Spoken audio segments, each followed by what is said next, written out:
અમરેલીની પીડિતા પાટીદાર યુવતીને 5 દિવસ બાદ સેશન કોર્ટે આપ્યા જામીન।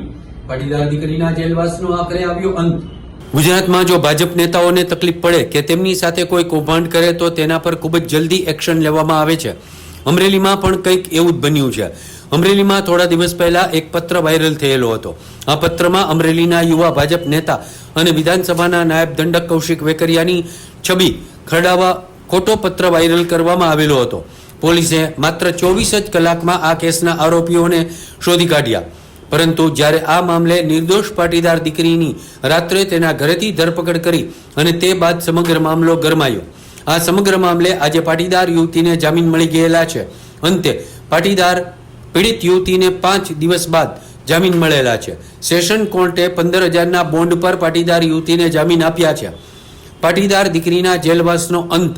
અત્યારે હાલ પીડિત પાટીદાર દીકરીના પરિવારમાં હલકની હેલી જોવા મળેલી છે। સેશન્સ પાયલબેન અશ્વિનભાઈ ગોટીનો હું એડવોકેટ હતો। સેશન્સ નામદાર સેશન્સ કોર્ટમાં અમે એક જે બેલ એપ્લિકેશન ફાઇલ કરી હતી એના આધારે નામદાર સેશન્સ કોર્ટે 15,000 રૂપિયાના જામીન ઉપર બેનને મુક્ત કર્યા છે।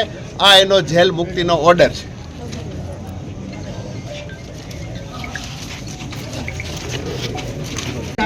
સત્યમેવ જયતે।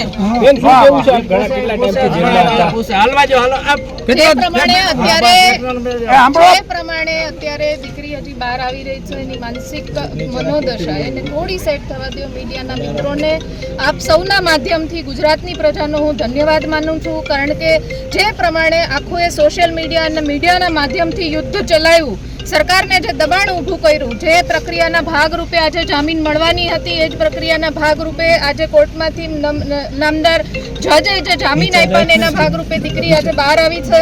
થોડો એને માનસિક રીતના સેટ થયા પછી એની પ્રતિક્રિયા અને બધા જ એના જે અંદરના અને જે કેસની શરૂઆત થઈ ત્યારથી પછીના બધા જ અનુભવો તમારી સાથે ખૂબ ટૂંક સમયમાં શેર કરશે। પણ ત્યાં સુધી આપ સૌનો મીડિયાનો ખૂબ હૃદયપૂર્વકનો ધન્યવાદ માનું છું। સત્યમેવ જયતે।